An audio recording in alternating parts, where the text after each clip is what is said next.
हिंदू पुराणात असं सांगितलं आहे की योगिनी एकादशीचं व्रत केल्याने माणसाचे सर्व संचित पाप नष्ट होतात.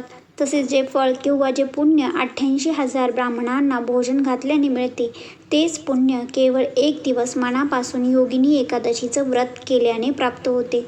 विशेषतः ज्या लोकांना त्वचारोग किंवा कुष्ठरोगासारखे आजार आहेत, त्यांच्यासाठी हे व्रत अत्यंत फलदायी मानले जाते. भगवान श्रीकृष्णांनी स्वतः धर्मराज युधिष्ठिराला या एकादशीचं महत्त्व महाभारतात सांगितलं होतं. हे व्रत केल्याने व्यक्तीला या लोकात सुख समृद्धी शांती तर मिळतेच, पण मृत्यूनंतर मोक्षाची प्राप्ती होते. अशाच या योगिनी एकादशीच्या व्रताची कथा आज पुढे आपण बघणार आहोत. पौराणिक कथेनुसार अलकापुरी नावाच्या एका भव्य नगरीत कुबेर नावाचा राजा राज्य करत होता. राजा कुबेर हा परम शिवभक्त होता आणि तो भगवान शिवाची पूजा करायचा. त्याच्या महालात हेममाली नावाचा एक यक्ष सेवक होता, ज्याचे काम रोज पूजेसाठी हिमालयातील मान सरोवरातील ताजी फुले आणणे हे होते. हेममालीचे त्याच्या सुंदर पत्नीवर म्हणजेच विशालाक्षीवर खूप प्रेम होते. एक दिवस काय झालं, हेममालीने नेहमीप्रमाणे सरोवरातून फुले तर आणली, पण राजाकडे जाण्याऐवजी तो आपल्या पत्नीच्या प्रेमात मग्न झाला आणि महालात फुलांचा हार पोहोचवायला विसरला. तिकडे राजा कुबेर दुपारपर्यंत पूजेसाठी वाट पाहत बसला. जेव्हा राजाला समजलं की हेममाला त्याच्या पत्नीच्या मोहात अडकल्यामुळे कर्तव्यापासून चुकला आहे, तेव्हा कुबेर राजा अत्यंत क्रोधित झाला. त्याने लगेच हेममालीला दरबारात हजर राहण्याचा आदेश दिला. घाबरलेला हेममाली दरबारात आला.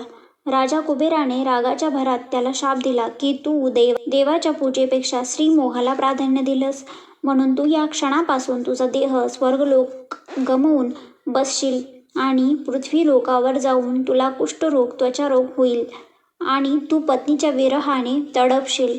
शाप मिळताच हेममाली पृथ्वीवर पडला. त्याचे शरीर कुष्ठरोगाने जर्जर झाले. तो जंगलात अन्नासाठी आणि पाण्यासाठी भटकू लागला, पण त्याने पूर्वजन्मीच्या पुण्यामुळे देवाचे स्मरण सोडले नाही.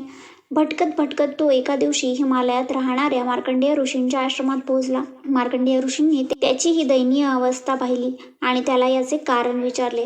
हेममालीने ऋषीच्या पाया पडून आपली सर्व चूक मान्य केली आणि शापातून मुक्ती मिळवण्याचा मार्ग विचारला. तेव्हा दयाळू मार्कंडेय ऋषी म्हणाले, हे हेममाली, तू नशिबाने माझ्या आश्रमात आला आहेस. मी तुला एक उपाय सांगतो.